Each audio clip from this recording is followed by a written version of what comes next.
Na ndipo ukipata zile hadithi zikihimiza kuhusu wazazi wawili, mpaka tukiambiwa kwa radhi za Mwenyezi Mungu Subhanahu wa Ta'ala ziko katika radhi za wazazi wawili. Kwa sababu gani? Kwa nini amepewa nafasi mfano mama, baba? Kwa sababu mama ndio mwenye nafasi kubwa zaidi katika malezi ya mtoto na mama ndio wenyewe anavyosema ni madrasa.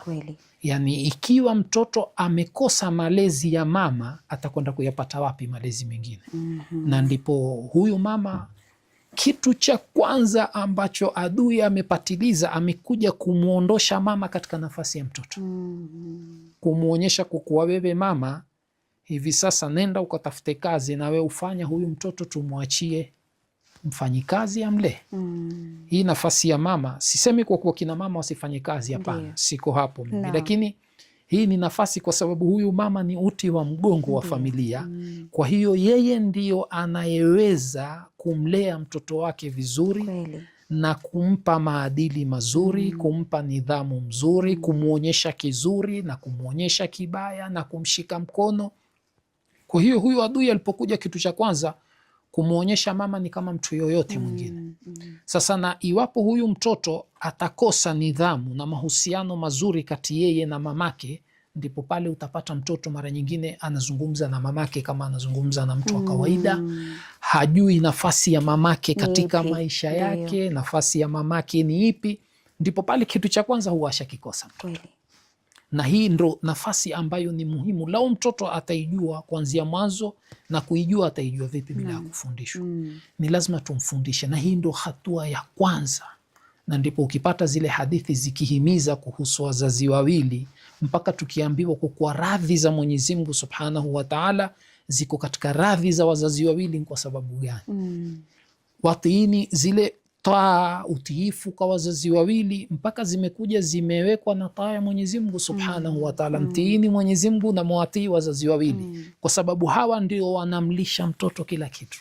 Na ndipo pale ukimsikia Imamu Ali salamullahi alayhi akijisifia kwa kuwa yeye amelelewa na Mtume sallallahu alaihi wa ali, mpaka mwisho asema Mtume kimtafunia akimpa, alipata yale malezi ya kisawasawa kutoka kwa Mtume, kutoka kwa Bibi Khadija, na ndio akawa ni mtoto wa kisawasawa. Leo kila mtu anajifaharisha kuwa yeye kielelezo chake chema ni Imamu Ali salamullahi alaihi, na Imamu Ali asema kielelezo changu, mlezi wangu, ana abdun min abidi Muhammad sallallahu alaihi wa ali, kwa sababu aliyapata yale malezi ya kisawasawa.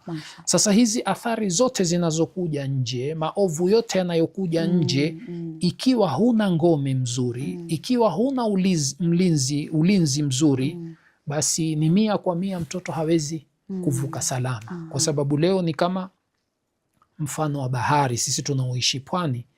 Ikiwa bahari imechafuka, upepo mkali, utapata hata wale manahodha wazuri hawaendi baharini, kwa sababu wanajua hii hali sio mzuri. Na wale ambao ni wakaidi watakwenda, utasikia chombo kimezama, mara nyingine kimepigwa na dharuba kali, kimepasuka pengine zimbao na nini, hata kama ni cha feba.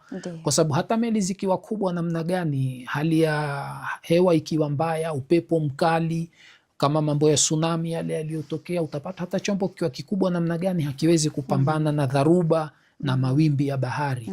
Kwa hiyo maisha yetu ni zaidi ya mawimbi ya bahari. Kuna mambo chungu mzima, kuna mawimbi makali, kuna watu wanapanga masaa 24 ili wao kuharibu